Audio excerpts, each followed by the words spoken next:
નમસ્કાર, આપ જોઈ રહ્યા છો નેશન પ્લસ ન્યૂઝ. હું છું હિરલ આપની સાથે.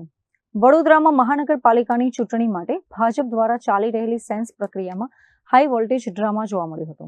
વાસણા વિસ્તારમાં આવેલા ગોકુલ પાર્ટી પ્લોટ ખાતે જ્યારે નિરીક્ષકો ઉમેદવારોને સાંભળી રહ્યા હતા ત્યારે ભાયલીના સ્થાનિક રહીશ જિગ્નેશ પટેલ ઉર્ફે કપાસ નામના વ્યક્તિએ ભારે હોબાળો મચાવ્યો હતો. વડોદરા ભાજપમાં ટિકિટ મેળવવા માટેની હોડ હવે સપાટી પર આવી રહી છે. વાસણાના ગોકુલ પાર્ટી પ્લોટ ખાતે સેન્સ પ્રક્રિયા દરમિયાન ભાયલી ગામના જિગ્નેશ પટેલ ઉર્ફે કપાસે જાહેરમાં હોબાળો કર્યો હતો. જિગ્નેશ પટેલે મીડિયા સમક્ષ આક્રમક વલણ અપનાવતા જણાવ્યું હતું કે જો ભાયલીના ડિમ્પલ પટેલને ટિકિટ આપવામાં નહીં આવે તો આવનારા સમયમાં પક્ષે પરિણામ ભોગવવા તૈયાર રહેવું પડશે. આ નિવેદનને પગલે સેન્સ પ્રક્રિયામાં થોડીવાર માટે અફરાતફરી મચી ગઈ હતી. હોબાળા દરમિયાન જિગ્નેશ પટેલે ડભોઈના ધારાસભ્ય શૈલેષ મહેતા પર પણ આકરા પ્રહારો કર્યા હતા. તેમણે આક્ષેપ કર્યો હતો કે ભાયલી ગામના પ્રશ્નો અને ગ્રામજનોની સમસ્યાઓ ઉકેલવામાં ધારાસભ્ય નિષ્ફળ રહ્યા છે. ગ્રામજનોની કદર પક્ષમાં થતી નથી તેવો સૂર વ્યક્ત કરતા તેમણે ભારે આક્રોશ ઠાલવ્યો હતો. સેન્સ લેવા આવેલા નિરીક્ષકો સામે જ પક્ષની આંતરિક ખેંચતાણ ખુલ્લી પડતા રાજકીય ગરમાવો વધી ગયો હતો. મિસબિહેવિયર તો કોઈ જોડે થયું જ નથી, પણ બહુ પાર્ટી જોડે સંલગ્ન અમારા ડિમ્પલ મામા છે. સાંભળો કે છેલ્લા 18 વર્ષથી સક્રિય કાર્યકર છે ડિમ્પલ મામા. હવે એમની અવગણના થાય. લાસ્ટ યર ભાયલી ગામમાંથી છે ને તો કોઈને ટિકિટ આલી જ નહીં. બીજું કે ભાયલી ગામે જે સેવા કાર્ય કરેલા છે સમાજ સેવા માટે, પટેલવાડી, ગટર યોજના, એ બધું કોર્પોરેશનને બેઠું જ મળી ગયેલું છે. હવે હું એવું કહેવા માગું છું કે અમારા ગામમાંથી એક અવિરત નેતા પેદા થાય તો ડિમ્પલ મામા. હવે ડિમ્પલ મામાની વાત એવી છે કે ડિમ્પલ મામા કશું કાર્ય કરતા નહીં એવું તો લોકોને છે નહીં, પણ ડિમ્પલ મામાએ જે કામ સોસાયટી, પાણીની સમસ્યા, ગટર વ્યવસ્થા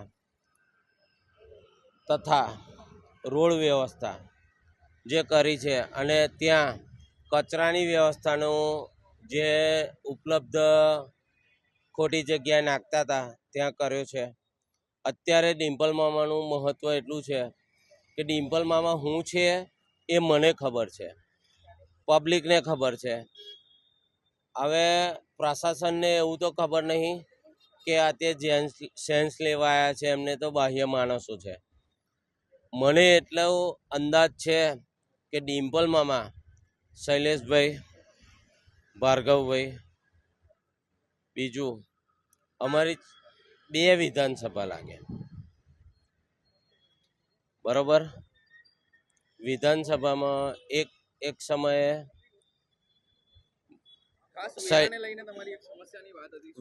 વેરામાં તો અમને કોઈ રાહત આપી નહીં. એ લોકો દર વર્ષે એવું કહે છે કે તમારા 2 વર્ષનો વેરો બાકી છે.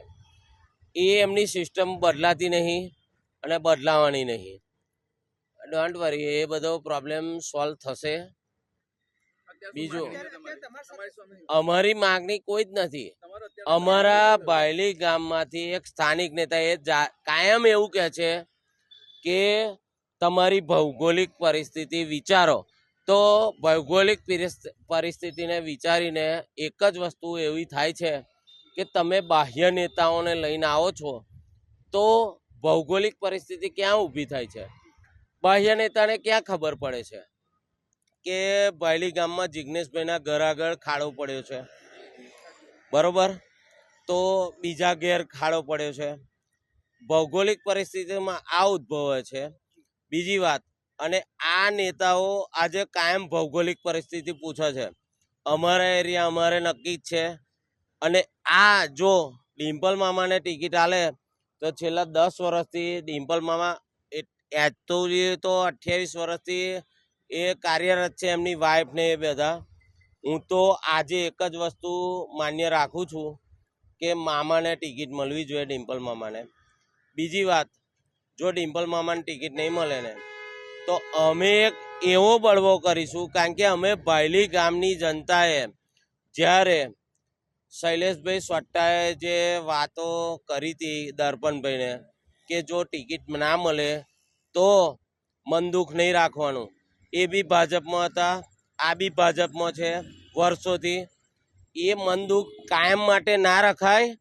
અમારું બી મહત્વ છે, અમારી બી ઇજ્જત છે અને અમારી બી આગવી વિશેષતાઓ છે. અત્રે ઉલ્લેખનીય છે કે ગંભીર પરિસ્થિતિને જોતા સ્થાનિક કાઉન્સિલર નીતિન ડોંગા તુરંત જ હરકતમાં આવ્યા હતા. તેમણે ઉશ્કેરાયેલા જિગ્નેશ પટેલને સમજાવવાનો પ્રયાસ કર્યો હતો અને મામલો વધુ ન વણસે તે રીતે થાળે પાડ્યો હતો.